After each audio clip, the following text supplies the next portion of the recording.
Welcome to the J.D. Levy & Associates Calibration Point Podcast.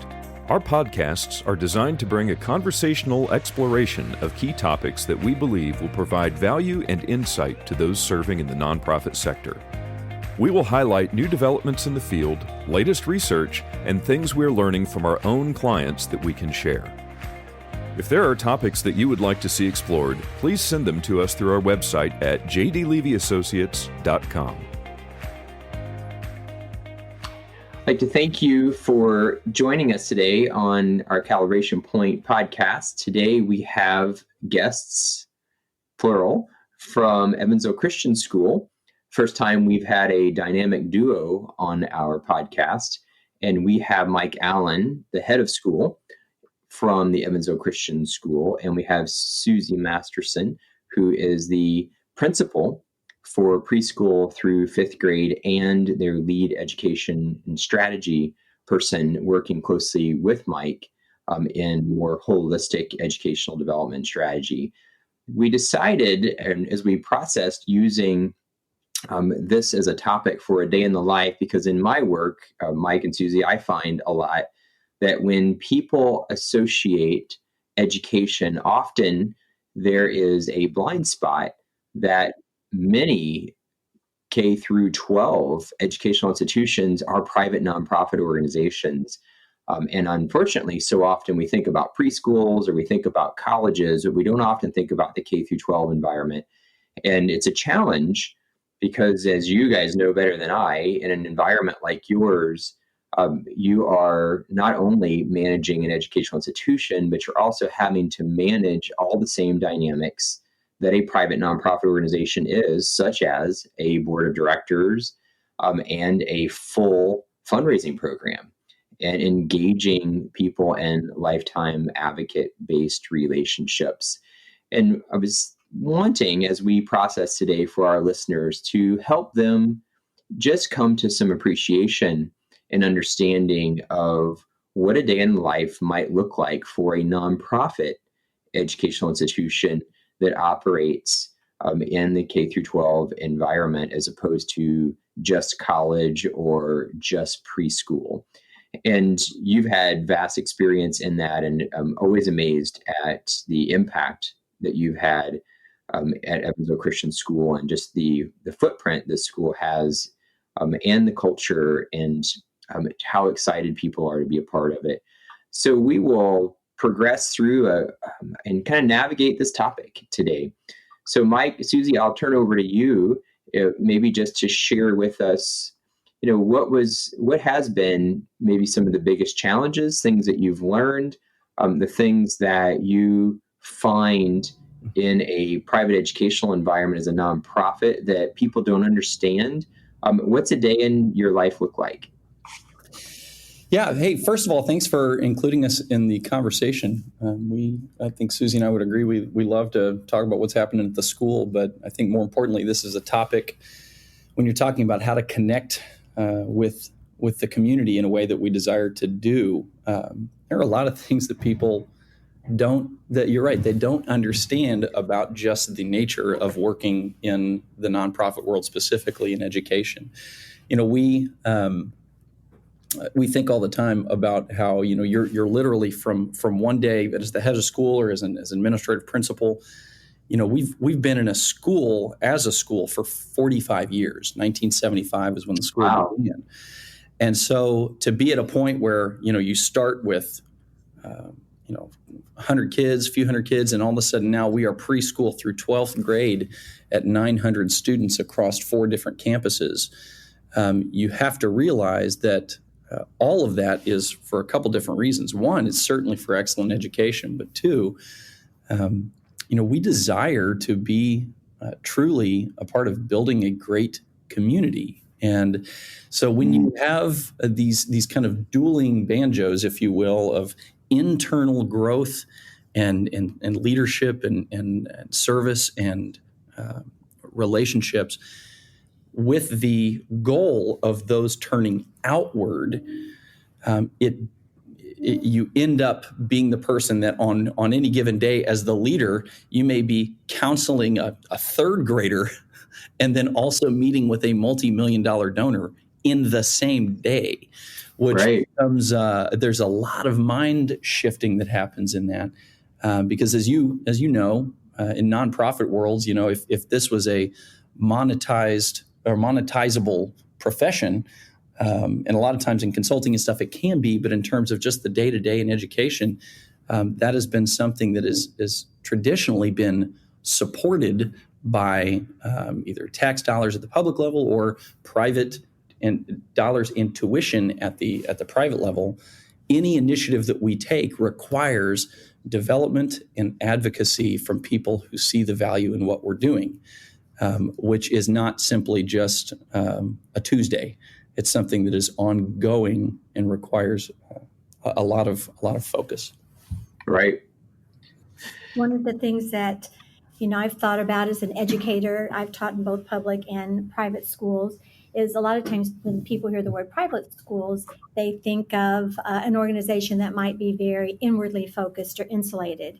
When at Evansville Christian School, it is a value to us to be partners, not just with our families and the stakeholders who are already invested in Evansville Christian School, but to be a good partner in the community with other school corporations, with other organizations that care about the needs and the ways to support students, other groups that may be like-minded in terms of our Christian mission, working also with organizations and businesses and manufacturers who care about equipping this generation to be the next generation of leadership in the community. So, we want to be sure that we extend that kind of partnership, that we create that kind of culture within our building, that we create within our students, that desire to serve and to say, how can I make this community better even while I'm a student? So we have students from preschool through 12th grade who we are already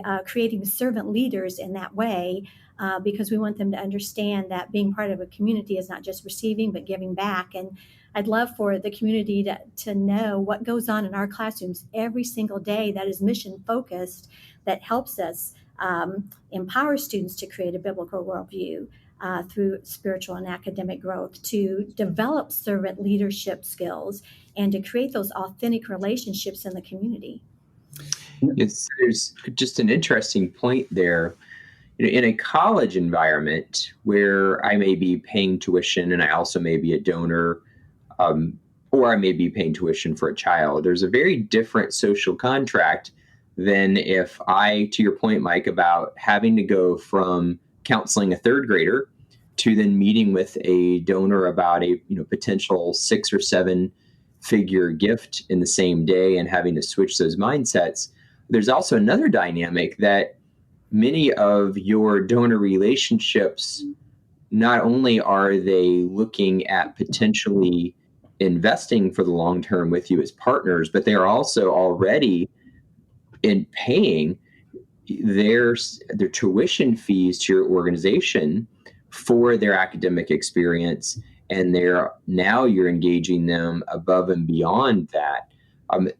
That seems like that is a major kind of dual mindset shift. You would go from talking to a third grader, either you, Susie, as principal, or Mike, you as head of school, and then one or both of you talking to a donor who is also, if we put this into a for-profit mindset, someone who is paying for a service from your organization, but you're also now engaging them philanthropically to invest part of themselves in their own personal choice to give as a major donor to your organization. Do you find those nuances to be challenging that we who aren't yet maybe involved with private education from a nonprofit leadership standpoint could learn from? Oh, yeah. We just recently had our accreditation visit from a team that comes, and, we do this huge 100-page survey of who we say we are, and then a team comes in and looks to validate who we say we are. And so at the end of that, then they do this whole presentation that tells all that either affirms it or challenges it.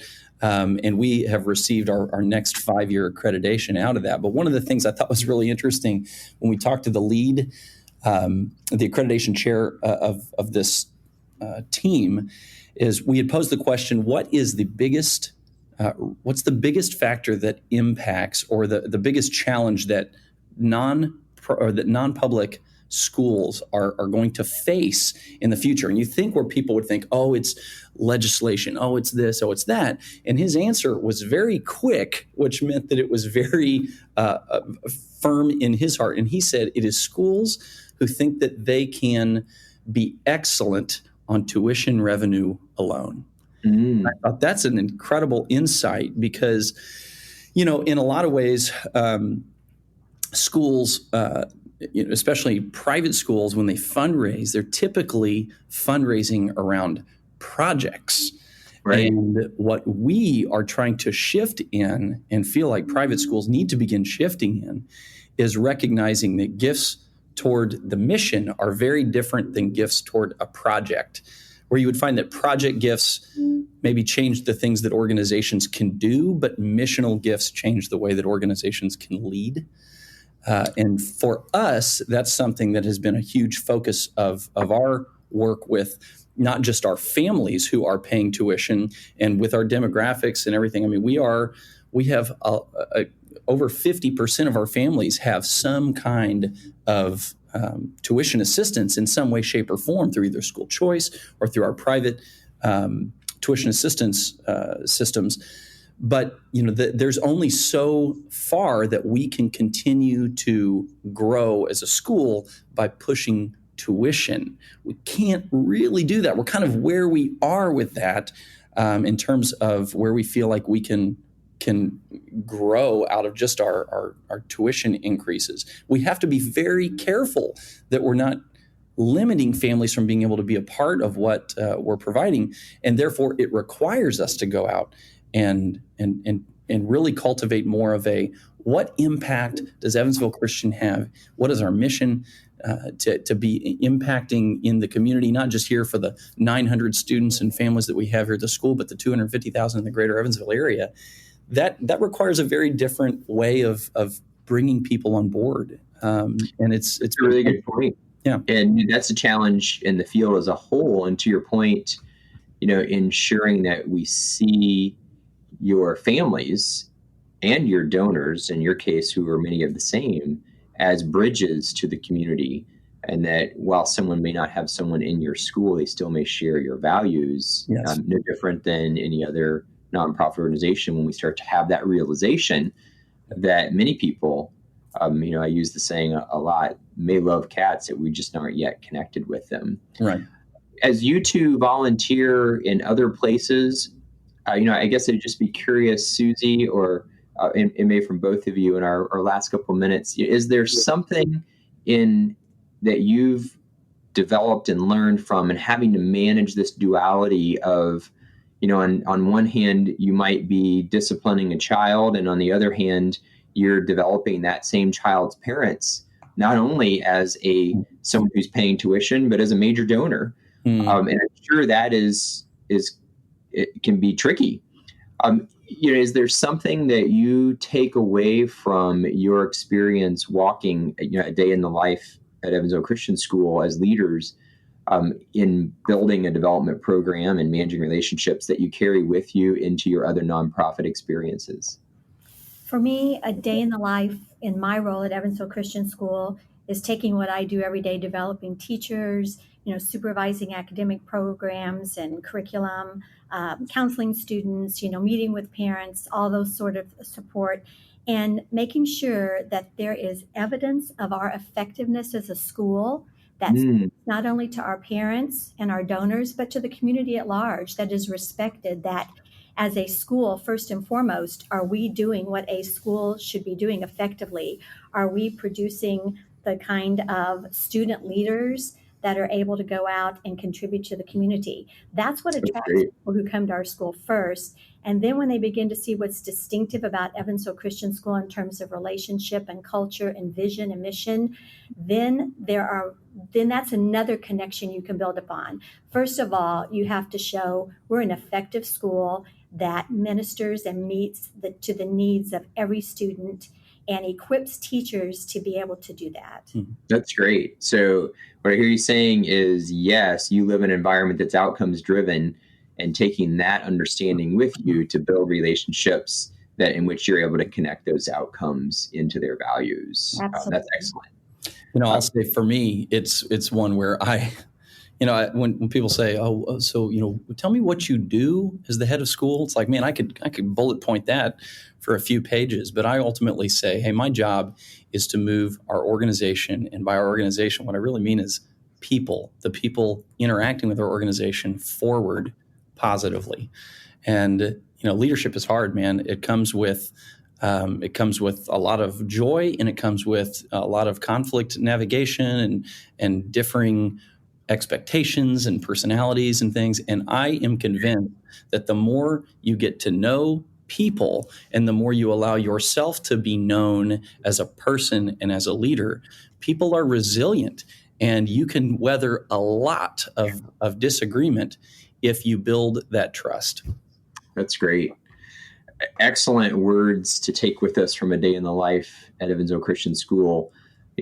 What I think I've learned just in listening to the two of you is how important it is to understand and kind of step back and see how we're growing in our own environment, but then ensuring that we are really able to see the multiple hats that a donor or a volunteer are wearing in relationship with us. And I think for a private nonprofit school, maybe more so than some other organizations, those different hats become much more exposed, because someone may be a parent, someone may be paying tuition, and someone may be a donor, and then, oh, by the way, also volunteering with you.